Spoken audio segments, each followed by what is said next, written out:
So within the last month or so, I got the opportunity to go out of state to attend a seminar. This seminar was held by the local bomb squad of that area, where they were supposed to, about for an hour, discuss, just kind of what their job is, general safety concerns, X, Y, and the third. And then the other hour of the time we were supposed to be there was to actually blow shit up, which was pretty cool. We got to see some low-end and high-end explosives in action, and like I said, it was pretty dope. And for the multitude of hours that I was traveling to get to this location, I was expecting that to be the most hype point of it all, was the actual explosions. And then this fucking redneck hillbilly comes out with a neck so red that barbers uses as a stop sign when lining up his neck. A real hick with genetics so inbred that even the local bakers are jealous. And from sticks so Confederate that even the birds on the trees sing Wade in the Water. This man pulled up to teach what was supposed to be an hour-long presentation and ended up rocking a 3-hour one. And it honestly ended up being more sherbs than the actual bombs were. So to my memory, I'm going to recall some of the things this man said or did during the seminar, and if you guys end up liking the video, please feel free to like and subscribe. It helps out a bunch, and it's completely free.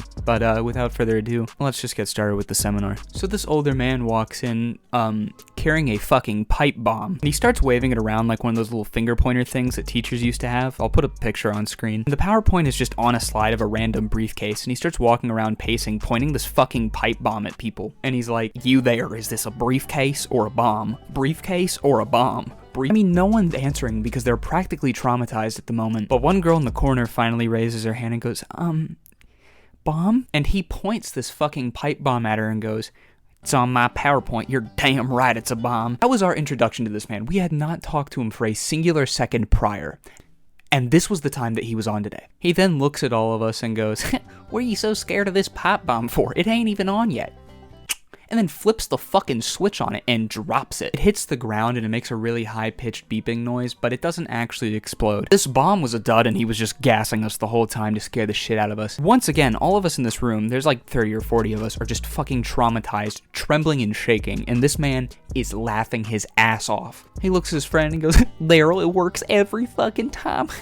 Then he got into some more statistical and technological stuff that I think some of you guys might actually be interested in. Up first being the RevJet, which is a water cannon which has some type of reverse gradient in it where the water particles in the back of the spread move a lot faster than the articles in front of the spread, which makes this reverse gradient and can actually detonate an improvised explosive device from a distance, and it's really helped their careers and helped safely detonate tons more bombs than they would have just by their hands. And another really cool thing about these RevJets is they actually have so much pressure in them that they can shoot through metal cars. Because something that might already be in the back of most of your heads that you don't really think about is that anything can go through another object as long as it has enough speed to do so. And this is fantastic news, but not just for the good guys, because yes, that does mean that the water can go through any object and detonate an IED, but it does also mean that if an item is inside of an IED, such as like a nail bomb, if those nails move fast enough, they can go through pretty much anything, and it causes a lot more damage. The next thing he got into was the numbers, and I didn't really think of anything important coming out of that. He said something about there being over 100 domestic abortion clinic bombings since Roe versus Wade was first passed, and I'm sitting there thinking, why is this important? Because no one in there was alive in the first place.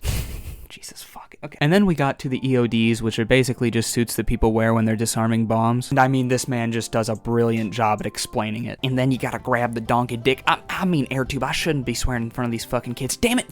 Fuck. The instructor actually mentioned that in previous versions of these bomb suits, people could only survive in these things for about 10 or 15 minutes before needing to step out. So mission speed, success, and efficiency is very top priority here. He actually even mentioned that some of the old suits didn't actually save you from dying to the bomb, it just keeps all your body in one place so you don't fly everywhere. And he says it how, and I shit you not, "Yeah, there's one shot at this. You fuck it up. You fuck it up. There's no, hey bestie, can you hand me my fingers back? You're fucked." He also informed us of an experiment where they attempted to sneak bombs past airport security. Obviously the actual airport knew that it was going on, but the airport security in and of itself didn't. And I mean, the words that come out of this man's mouth when he explains it are just liquid gold. "Yep, well, TSA, you come here, you, let me stick my finger up your butt, you go there, you come through. Yeah, they don't do jack shit. Me and some of my buddies made an absolutely foolproof plan to sneak bombs past TSA, and we got our bombs past 90% of the time. Who can guess what we did?" Did you cause a distraction, sir?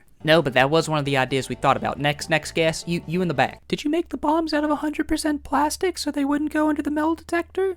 No, we shoved our IEDs in a bag of sex toys. We get a beautiful fine lady to go through, she beeps the metal detector, TSA opens her duffel bag of a portable glory hole emporium and pretends to be embarrassed, and the TSA gets embarrassed too and just lets it fly on by. And just to think, had that been a real bomb, dozens of lives would be saved if TSA wasn't afraid to touch some dick. He also showed us actual photos and videos of bombs going off and the impact that it has on humans. Granted, we had to sign a waiver, and these images were still pretty much gut-wrenching. Like, if you watch any crime TV, I assure you it's worse than what you think it is and what you see on crime TV. And he starts playing this slideshow and all of these videos, etc., and everyone is like covering their eyes, trying not to vomit. One girl left the room. I think the My Chemical Romance fan pulled his dick out. I don't know, he was into some weird shit. But to close off his seminar, he actually tells us a story about his most memorable experience in the field, and I'm going to tell you this as close as I can recall to the way that he said it to us. Best thing I've found is a World War I artillery shell. It was in some hillbilly shed right next to a bunch of random boxes and a hospital chair toilet and a couple other things. Now I'm on call with my military buddy trying to figure out how we're gonna work this shit. He asked me to take a couple pictures and send it to him. So I start walking around it, snap,